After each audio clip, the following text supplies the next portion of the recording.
പുരുഷന്മാരിൽ വളരെ പേരിൽ കാണപ്പെടുന്നതും എന്നാൽ അവരിൽ അധികം പേരും പറയാൻ ഇഷ്ടപ്പെടാത്തതുമായ ഒരു രോഗത്തെപ്പറ്റി ഇന്ന് ഞാൻ പറയാം. ഗൈനക്കോമാസ്റ്റിയ അഥവാ പുരുഷരുടെ മുല ക്രമാതീതമായി വലുതാകുന്നത്.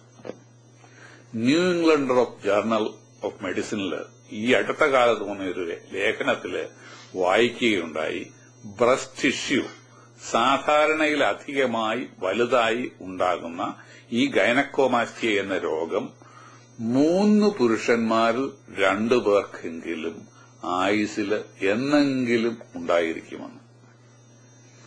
ഏറ്റവും കൂടുതൽ ഗൈനക്കോമാസ്റ്റിയ ഉണ്ടാകുന്നത് ആൺകുട്ടികളിൽ കൗമാരപ്രായത്തിലാണ്. അത് കഴിഞ്ഞാൽ ഏറ്റവും കൂടുതൽ ഈ രോഗം കാണപ്പെടുന്നത് 50 വയസ്സ് കഴിഞ്ഞ പുരുഷന്മാരിലാണ്. ഹോർമോണൽ ഇംബാലൻസ് ആണ് ഇതിന് മിക്കപ്പോഴും കാരണം. ഈസ്ട്രജൻ സ്ത്രീകളുടെ സെക്സ് ഹാർമോണാണ്. എന്നാൽ പുരുഷന്മാരിലും ഇത് അല്പാൽപമായി നിർമ്മിക്കപ്പെടുന്നുണ്ട്. ക്രമാതീതമായി പുരുഷന്മാരിൽ ഈസ്ട്രജൻ ഉൽപ്പാദിക്കപ്പെടുന്നതാണ് പലപ്പോഴും അവരുടെ സ്ഥാനം വലുതാകാനുള്ള കാരണം. എന്നാൽ എന്തുകൊണ്ടാണ് ഇത് സംഭവിക്കുന്നതെന്ന് പലപ്പോഴും കണ്ടുപിടിക്കാൻ സാധ്യമല്ല. എന്നാൽ ലിവർ, കിഡ്നി മുതലായവയെ ബാധിക്കുന്ന രോഗങ്ങൾ കാരണം പുരുഷന്മാരിൽ നോർമലായിട്ടുള്ള അളവിലാണ് ഈസ്ട്രജൻ ഉണ്ടാക്കുന്നതെങ്കിലും അത് പുറത്തേക്ക് വിസർജിക്കപ്പെടാത്തതാകാം ചിലപ്പോൾ കാരണം. തന്മൂലം രക്തത്തിൽ ഈസ്ട്രജന്റെ ലെവല് കൂടുന്നു. ഇത് ബ്രസ്റ്റ് ടിഷ്യൂ വലുതാകുന്നതിന് കാരണമാകുന്നു. അതുപോലെ തന്നെ പ്രോസ്റ്റേറ്റ് ക്യാൻസർ, ടെസ്റ്റിസിനുണ്ടാകുന്ന ക്യാൻസർ, ഇവ ഉള്ളവരിൽ ഗൈനക്കോമാസ്റ്റിയ ഉണ്ടാകാറുണ്ട്. ടെസ്റ്റോസ്റ്റിറോൺ, പുരുഷ ഹാർമോൺ രക്തത്തിൽ താരതമ്യേന കുറയുമ്പോഴാണ് ബ്രസ്റ്റ് ടിഷ്യൂ കൂടുതലായി പലപ്പോഴും വളരുന്നത്. നാം സാധാരണ ഉപയോഗിക്കാറുള്ള അനേക മരുന്നുകൾ ഗൈനക്കോമാസ്റ്റിയയ്ക്ക് കാരണമായിട്ട് തീരാം. അൾസറിന് ഉപയോഗിക്കുന്ന സാൻഡാക്ക്, ബ്ലഡ് പ്രഷറിന് ഉപയോഗിക്കുന്ന സ്പൈറനോലാക്ടോൺ, എപ്പിലെപ്സിക്ക് ഉപയോഗിക്കുന്ന ഡൈലാൻറ്റിന് എന്ന് വേണ്ട സർവ്വസാധാരണമായി ഉപയോഗിക്കുന്ന വാലിയം പോലും ഈ അപകടം പിടിച്ച മരുന്നുകളുടെ കൂട്ടത്തിൽ പെടും. അമിതമായി വണ്ണമുള്ളവർക്ക് അവരുടെ മുല വലുതല്ല എങ്കിലും വലുതായി തോന്നിക്കാം.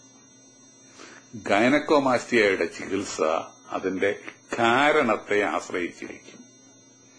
കൗമാരപ്രായത്തിൽ ആൺകുട്ടികളിൽ ഉണ്ടാകുന്ന മുലവീർപ്പ് 70% ആൾക്കാരിലും ചികിത്സയൊന്നും കൂടാതെ 6 മാസത്തിനകം തനിയെ മാറിക്കൊള്ളും. ഗൈനക്കോമാസ്റ്റിയ ആൺകുട്ടികളിൽ ഉണ്ടാക്കുന്ന മാനസികമായ ആഘാതമാണ് ഏറ്റവും വലിയ പ്രശ്നം. പലപ്പോഴും മറ്റു കുട്ടികൾ കളിയാക്കും. ക്രമേണ അവരുടെ കുട്ടികളോടൊപ്പം കളികളിലൊന്നും പങ്കെടുക്കാൻ ഈ കുട്ടികൾ വൈമുഖ്യരാകും. ഒരിക്കല് ഒരു ഹൈസ്കൂൾ വിദ്യാർത്ഥി നിറഞ്ഞ കണ്ണുകളോടെ എന്നോട് പറഞ്ഞത് ഓർക്കുന്നു. തന്റെ സഹപാഠിനി പെൺകുട്ടികൾ പലപ്പോഴും കളിയാക്കും, വേണമെങ്കിൽ തങ്ങളുടെ ബ്രാ കടം തരാമെന്ന്. ഇതെല്ലാം കാരണം 6 മാസത്തിലധികം നീണ്ടു നിൽക്കുന്ന ഗൈനക്കോമാസ്റ്റിയ കുട്ടികളിലാണെങ്കിലും ചികിത്സിക്കപ്പെടണം എന്നാണ് ഇന്നത്തെ വിദഗ്ധ അഭിപ്രായം. ടെമോക്സഫീൻ എന്ന മരുന്നാണ് പലപ്പോഴും കുറച്ചു കാലത്തേക്ക് മാത്രമായി കൊടുക്കുന്നത്. സ്ത്രീകളുടെ ബ്രസ്റ്റ് ക്യാൻസറിന് ഉപയോഗിക്കുന്ന ഒരു മരുന്നാണ് ഇത്, ശരി തന്നെ. പക്ഷേ എങ്കിലും ഭയപ്പെടേണ്ട. ഈ മരുന്നുകൾ തുടർച്ചയായി കുറച്ചു കാലത്തേക്ക് കൊടുത്തിട്ടുള്ളവരിൽ വളരെ സേഫായിട്ടുള്ള ഒരു മെഡിസിൻ ആണെന്നാണ് എല്ലാ റിപ്പോർട്ടുകളും കാണിക്കുന്നത്.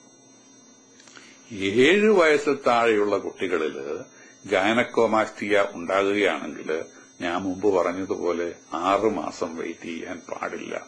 ഉടൻ തന്നെ വൈദ്യപരിശോധനയും മറ്റ് മെഡിക്കൽ ടെസ്റ്റുകളും ചെയ്തിരിക്കണം.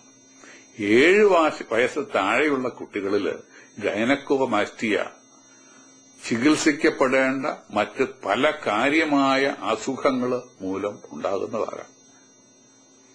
കിഡ്നി, ലിവർ തുടങ്ങിയ രോഗങ്ങൾ മൂലമോ പ്രോസ്റ്റേറ്റിക് ക്യാൻസർ, ടെസ്റ്റിക്കുലർ ക്യാൻസർ മുതലായവയോ ആണ് ഈ ഗൈനക്കോമാസ്റ്റിയ ഉണ്ടാകുന്നതെങ്കിൽ അതിന്റെ കാരണങ്ങളാണ് ചികിത്സിക്കപ്പെടേണ്ടത്. രോഗികള് കഴിച്ചുകൊണ്ടിരിക്കുന്ന മരുന്നുകളുടെ ഒരു സമ്പൂർണമായ ലിസ്റ്റ് ഡോക്ടർ പരിശോധിക്കണം. ഏതെങ്കിലും മരുന്നാണ് ഈ ഗൈനക്കോമാസ്റ്റിയയ്ക്ക് കാരണമെങ്കിൽ ആ മരുന്നിന് പകരം മറ്റു മരുന്നുകൾ ഉപയോഗിക്കണം. പ്രായമായ പുരുഷന്മാരിൽ ഉണ്ടാകുന്ന ബ്രസ്റ്റ് വലുതാകൽ ബ്രസ്റ്റ് ക്യാൻസർ അല്ല എന്ന് ഉറപ്പുവരുത്തിയിരിക്കണം. 99% ബ്രസ്റ്റ് ക്യാൻസറും സ്ത്രീകളിലാണ് ഉണ്ടാകുന്നതെങ്കിലും 1% ബ്രസ്റ്റ് ക്യാൻസർ ഉണ്ടാകുന്നത് പുരുഷന്മാരിലാണ് എന്ന കാര്യം ഒരിക്കലും മറക്കരുത്. ഗൈനക്കോമാസ്റ്റിയ ഉണ്ടാകുമ്പോൾ 2 ബ്രസ്റ്റും ഒരുപോലെയാണ് വലുതാകുന്നത്. നിപ്പിളിന്റെ, അതായത് മുലക്കെട്ടിൽ ആരംഭിച്ച് ചുറ്റുപാടിലേക്കും ഒരുപോലെ വളരുകയാണ് ചെയ്യുന്നത്. എന്നാൽ ബ്രസ്റ്റ് ക്യാൻസർ സാധാരണയായി ആദ്യം ഒരു ബ്രസ്റ്റിൽ മാത്രമായിട്ടാണ് ആരംഭിക്കുന്നത്. അതും ബ്രസ്റ്റിന്റെ ഒരു സൈഡിലായിട്ട് ബ്രസ്റ്റ് ക്യാൻസർ സാധാരണഗതിയിൽ കാണപ്പെടുന്നു. പുരുഷന്മാരിൽ ഉണ്ടാകുന്ന ബ്രസ്റ്റ് ക്യാൻസർ സ്ത്രീകളുടെ ബ്രസ്റ്റ് ക്യാൻസറിന് സമമായി കഴിയുന്നതും വേഗം ചികിത്സിച്ചിരിക്കപ്പെടേണ്ടതാണ്. ക്യാൻസർ അല്ലാതെ ബ്രസ്റ്റ് ടിഷ്യൂവിന്റെ വളർച്ച, ഗൈനക്കോമാസ്റ്റിയ 1.5 വർഷത്തിലധികം നീണ്ടു നിന്നാൽ ഒരു പ്ലാസ്റ്റിക് സർജന്റെ അടുത്തേക്ക് റെഫർ ചെയ്യുകയാണ് പതിവ്. ഒരു നല്ല പ്ലാസ്റ്റിക് സർജന് ഇത് വളരെ ഫലപ്രദമായി ശസ്ത്രക്രിയ ചെയ്ത് ശരിയാക്കുവാൻ സാധിക്കും. അമേരിക്കയിൽ പലപ്പോഴും എന്നാൽ ഒരു കുഴപ്പമുണ്ട്. ഈ ശസ്ത്രക്രിയയുടെ ചിലവ് മിക്കപ്പോഴും ഇൻഷുറൻസ് കമ്പനി നൽകില്ല. സ്വന്തം കയ്യിൽ നിന്ന് തന്നെ കൊടുക്കേണ്ടി വരും. ഗൈനക്കോമാസ്റ്റിയയ്ക്ക് ചെയ്യുന്ന ശസ്ത്രക്രിയ ഒരു കോസ്മെറ്റിക് സർജറിയാണ്, രൂപഭംഗിക്ക് വേണ്ടി മാത്രം ചെയ്യുന്ന ശസ്ത്രക്രിയയാണ് എന്ന് പറഞ്ഞാണ് ഇൻഷുറൻസ് കമ്പനി പലപ്പോഴും പേയ്മെന്റ് നിരസിക്കുന്നത്.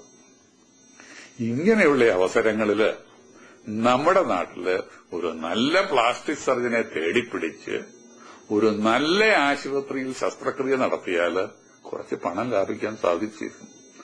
നാട്ടിലേക്കുള്ള യാത്രയും പ്ലാസ്റ്റിക് സർജറിയുടെ ചിലവും എല്ലാം കൂടെ കണക്ക് കൂട്ടിയാലും അമേരിക്കയിൽ പ്ലാസ്റ്റിക് സർജറി ചെയ്യുന്നതിന്റെ ചിലവിനേക്കാൾ കുറവായിരിക്കാനാണ് സാധ്യത.